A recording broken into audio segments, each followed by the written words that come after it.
Receptores Fc. Los receptores tipo Fc forman parte del extenso grupo de receptores de membrana que pertenecen a la superfamilia de inmunoglobulinas. Se encuentran varios tipos celulares como linfocitos natural killer, neutrófilos, macrófagos y mastocitos. Su nombre se debe a su ligando, es la parte inferior que sería el fragmento Fc de las inmunoglobulinas.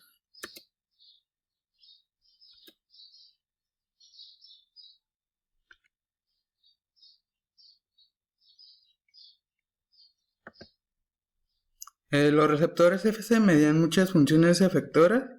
Estos receptores de anticuerpos fueron descubiertos originalmente hace más de 40 años por los primeros bioquímicos de anticuerpos, quienes lo denominaron receptores Fc porque se unen de manera específica a la porción Fc del anticuerpo.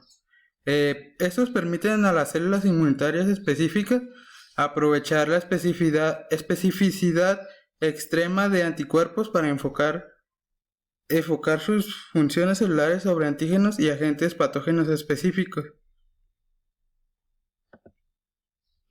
Aquí se puede ver claramente que el FCR está subdividido en FCR gamma, FCR alfa y FCR epsilon, que a su vez se divide en tiene subdivisiones. Clase de receptores Fc. Existen varias clases de receptores para la parte Fc de los anticuerpos, dependiendo del tipo de inmunoglobulina que se reconoce. Los receptores que se unen a la IgG se conocen como receptores Fc gamma, y los receptores para la IgA se conocen como receptores alfa, y los receptores para IgE se conocen como Fc epsilon. El FCR son expresados por muchos tipos de células en el organismo y generan señales cuando se unen a complejos de anticuerpos. Y las señales generadas por FCR pueden activar o inhibir la actividad de sus células.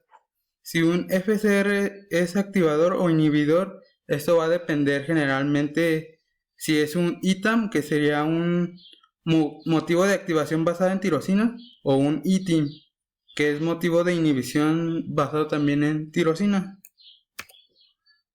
Y aquí se puede ver claramente los diferentes tipos de FCR.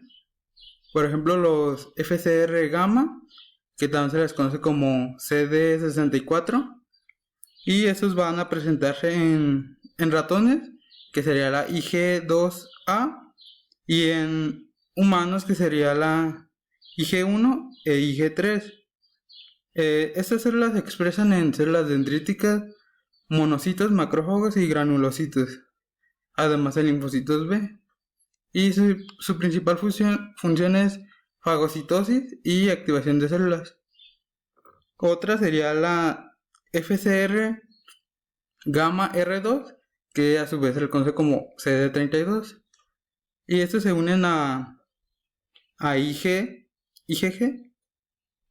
y se expresa también en células dendríticas, monocitos y granulocitos. De importancia también tenemos que los Fc gamma R3 se los conoce como CD16, y también el Fc gamma R1b, que ese sería en ratones, y en el humano sería el Fc gamma R3a.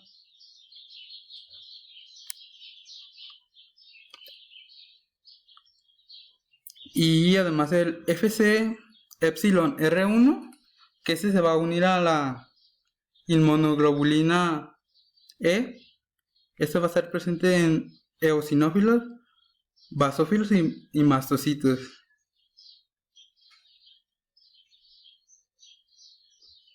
Y también tenemos el Fc epsilon R2, que ese va a ser CD23, y el Ig va a ser de baja afinidad y va a estar en linfocitos B.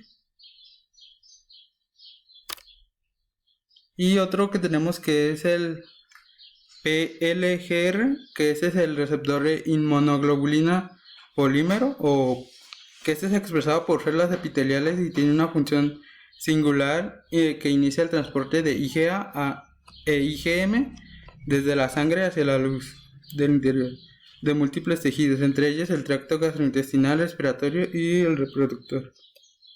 El FcRn, este es el receptor de Fc neonatal que puede considerarse como otra extensión del Fc gamma R, que es singular en cuanto a su estructura y función, y está relacionado con el MHC clase 1, también se asocia con la beta microglobulina 2, y este es expresado sobre la superficie de muchos tipos de células, incluso células epiteliales y endoteliales.